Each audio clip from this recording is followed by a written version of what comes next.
Be honest, what's a sentence that absolutely killed you inside, but you pretended like it didn't? When a few family members would say, "You're so selfish." Yeah, I didn't think this was going to make me so emotional. But basically, growing up, I was very stern. I did not let people walk all over me. So they'll ask me for something and I'd be very strict about it and say, "No, I cannot do that." And so they'd throw the selfish word out and I would act like I didn't care. Recently, my life coach helped me understand why I don't celebrate things in my life. It stems from the selfish word. Anything good that happens to me, I'll just kind of suppress it and act like it's not a big deal, or I'll just focus on everyone else's happiness because I'm always trying not to be selfish. So I hit a point in my life where I just felt unfulfilled. A lot of good things happen in my life. I don't know why I don't ask for them. They come and then I feel like I don't deserve it. But my life coach made me realize I do deserve it. And that those are just people that can't get their way. They don't want you to be the strong person. They just want you to do what they want you to do. I've learned that having boundaries is not a bad thing. It's just bad for people that want to manipulate you. I own the selfish word now.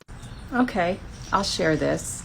When I was ordained, my family held a celebration for me because they were so proud of what I had done, and they certainly were a part of my accomplishments. And they took care of all the details, invited all my family and friends. And one of my friends showed up, and I thought she looked funny as she was coming towards me, so I didn't know what to expect. So I hugged her and I thanked her for coming, and she handed me a card, and I just held on to it. I wasn't planning on opening it at that time. She said, "You need to look at your card."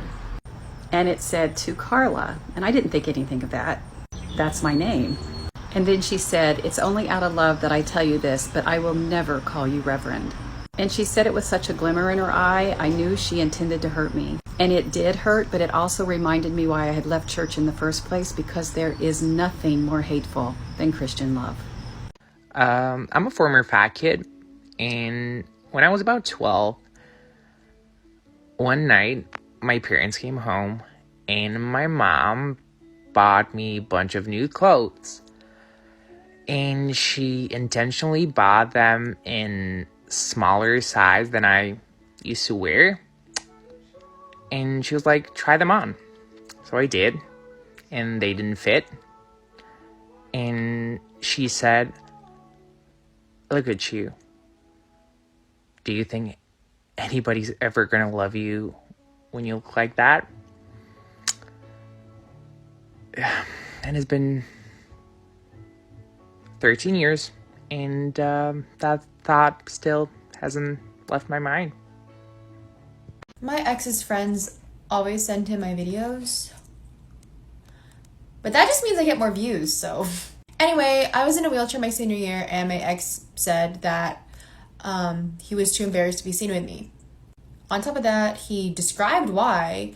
His entire friend group would be like, "You're with the girl in the wheelchair, you're dating the cripple, you're dating the peg leg." After I dumped him, a month later, I find out from a mutual friend that he told his friends that he didn't want to be seen with me at homecoming, especially because he didn't want to look like the Make-A-Wish Foundation. Yes, this was a couple years ago. Does it still give me trauma? Yes, and that is something he will never understand. 2 years ago, I got pregnant, and my boyfriend and I sat down to tell my parents. And my dad sighed really heavy, looked at me and said, "Well, you and that baby aren't living under my roof. And if he doesn't want you, that's not my problem. You can go sleep on the streets for all I care." And then he looked at my then boyfriend and said, "She's your problem now." And that same night, my boyfriend pulled out a ring and asked me to marry him. Here we are, almost 3 years later. So, my dad didn't want me, but my husband sure as hell did. The day I graduated from high school, my whole entire family dropped me off at the ceremony, right? Because they were going to the beach and my school was on the way. So they dropped me off. When they dropped me off, my mother said to me, "Good luck in there." And then they drove off and went and had their family beach day while I was graduating, getting my high school diploma. Y'all ever walked across the stage and hear your name called and nobody's clapping for you? Yeah, that shit is weird. It's kind of embarrassing too. It's actually really embarrassing. Anyways, here's me with my boy Sebastian. These was my niggas, like, this was my niggas. Me and my bestie, Crystal, we was the rebel.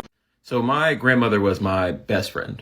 And right before she died, she spent a lot of time just pouring her love and knowledge and wisdom into me so I could survive the ups and downs of life. And there are so many lessons that she left me and so many sentences that I can remember, but for this, there was one. And I say it to so many people. She said, "In life, your heart will shatter 1,000 times over, but in the end, it'll make the most beautiful collage." I was 14 when she said that. I'm 30 now, and that sentence wrecks me to this day. I was dating someone and we were 6 months in. I felt like he was changing. So I confronted him. I told him, "You used to do X, Y, and Z in the beginning of the relationship, but you don't do X, Y, and Z anymore. Is it because, you don't like me anymore? Like, should we break up?" It was a serious talk, and I wanted to be as upfront with him as possible. And his response to me was this. He said to my face straight up, "I just don't feel the need to impress you anymore." And this was 9 years ago, and I still remember it to this day because it really stabbed me in the heart. When my husband told me during an argument, if I were to ever call the cops, who do I think the cops will believe, because he's white and I'm black? While we were still together, but things were getting really hard, I asked my ex, "Are we still friends?" And they said, "I don't think we are."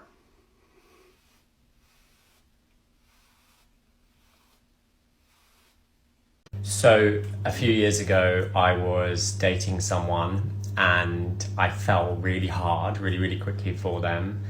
And it was in a kind of a dark period of my life. And so I was quite vulnerable emotionally at that point, I guess. And we were in bed together. We were looking into each other's eyes, and it was just one of those really special moments. And he looked at me and he said, "Don't fall in love, Sam." And it killed me. But years later, I released a book called "Don't Fall in Love, Sam." And I took that horrible sentence and turned it into this, which is now full of that story, among other stories of mine that have happened along the years. Well, about a year and a half after I found out about her first affair, and of course we'd been going to counseling, we'd been trying to work things out, and I had forgiven her, but that doesn't mean that it was forgotten. But we were watching a show called Nurse Jackie, and in the show, the main character is having an affair with a coworker. And it just hit too close to home. And I guess I got a little emotional, and she saw me crying. And she looked at me and she said, "Tom, when are you going to grow up and get over this? It happens." So whenever my parents fought, which was all the time, my mother was always ready to drop the D word, divorce. And she would yell at my father, "You take your daughter and I'll take my son and we can go our separate ways."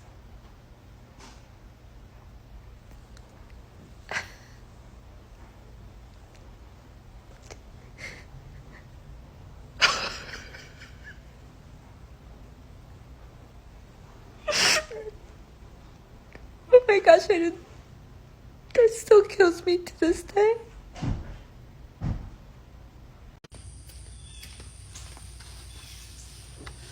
Well, I was 15 and I had just found out I was pregnant because my childhood friend's mama, Miss Jenny, probably the only mother figure in my life growing up, had just given me the test to find out.